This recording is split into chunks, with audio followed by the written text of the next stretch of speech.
पिछले एक महीने में गोल्ड ने इन्वेस्टर्स को जबरदस्त शॉक दिया था।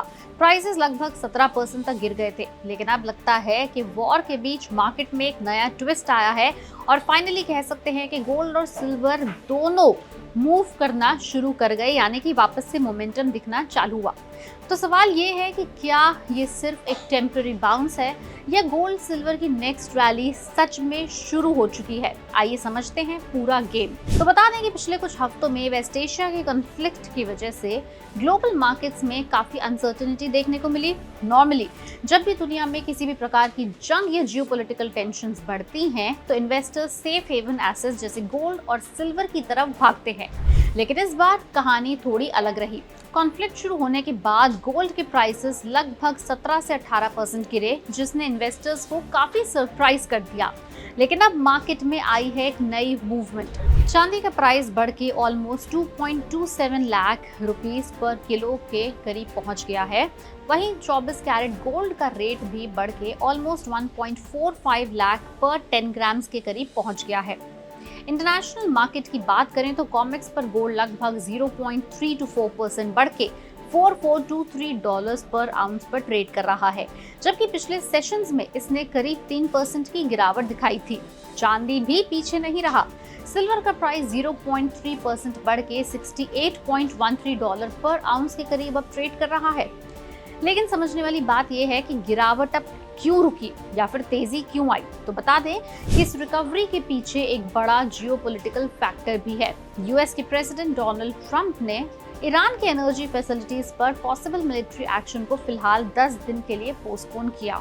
इस डिसीजन से मार्केट्स को थोड़ी टेम्पररी रिलीफ जरूर मिला है, क्योंकि पिछले एक महीने से वेस्ट एशिया कॉन्फ्लिक्ट की वजह से ग्लोबल इन्वेस्टर्स में काफी अनसर्टेनिटी थी, लेकिन प्रेशर अभी भी खत्म नहीं हुआ। बता दें कि गोल्ड और सिल्वर पर अभी भी कुछ बड़े ग्लोबल फैक्टर्स का प्रेशर कांस्टेंट बना हुआ है, जैसे कि हाई इंटरेस्ट रेट्स का डर। एनर्जी प्राइसेस बढ़ने से इन्फ्लेशन का रिस्क बढ़ता है, और अगर central bank interest rate high रखते हैं तो गोल्ड और सिल्वर जैसे नॉन इंटरेस्ट बेयरिंग एसेट्स की डिमांड कम हो सकती है। दूसरी ओर स्ट्रॉन्ग डॉलर का दबदबा।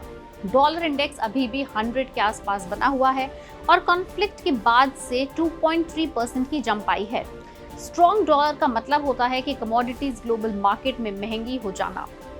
इसके बाद आता है टर्की का बिग गोल्ड सेल। ब्लूमबर्ग की रिपोर्ट के मुताबिक टर्की के सेंट्रल बैंक ने कॉन्फ्लिक्ट के शुरू के 2 हफ्तों में ही लगभग 60 टन से ज्यादा का गोल्ड सेल या स्वैप कर दिया। इतना एक्स्ट्रा सप्लाई मार्केट में आने से प्राइसेस पर प्रेशर पड़ गया, और यही था पिछले महीने का सबसे बड़ा शॉक। इंटरेस्टिंग बात ये रही कि इस दौरान गोल्ड ने अपना ट्रेडिशनल सेफ हेवन बिहेवियर भी नहीं दिखाया। कई दिनों तक गोल्ड स्टॉक मार्केट के साथ मूव करता नजर आया और ऑयल प्राइसेस के ऑपोजिट डायरेक्शन में चलता रहा। अब इन्वेस्टर्स, आपके और मेरे जैसों को देखना है कि आगे क्या हो सकता है। तो पॉसिबिलिटी ये है, एनालिस्ट भी मानते हैं कि फिलहाल गोल्ड और सिल्वर रेंज बाउंड रह सकते हैं। मार्केट अब 2 चीजों को क्लोजली ट्रैक कर सकता है। पहला, वेस्ट एशिया कॉन्फ्लिक्ट कितना लंबा चलेगा, क्रूड ऑयल प्राइसेस कितनी तेजी से बढ़ते हैं, क्योंकि ये फैक्टर्स डिसाइड करेंगे कि सेंट्रल बैंक्स फ्यूचर में इंटरेस्ट रेट बचाएंगे या नहीं। तो अगर आप भी एक रिटेल इन्वेस्टर हैं तो सिर्फ इंडिया के डोमेस्टिक गोल्ड रेट्स ही नहीं, इंटरनेशनल ट्रेंड, डॉलर मूवमेंट और जियोपॉलिटिकल टेंशंस को भी क्लोजली ट्रैक करना जरूरी है, क्योंकि हिस्ट्री यही कहती है कि जब ग्लोबल अनसर्टेनिटी बढ़ती है तो आखिर में इन्वेस्टर्स प्रेशियस मेटल्स की तरफ ही लौट कर आते हैं।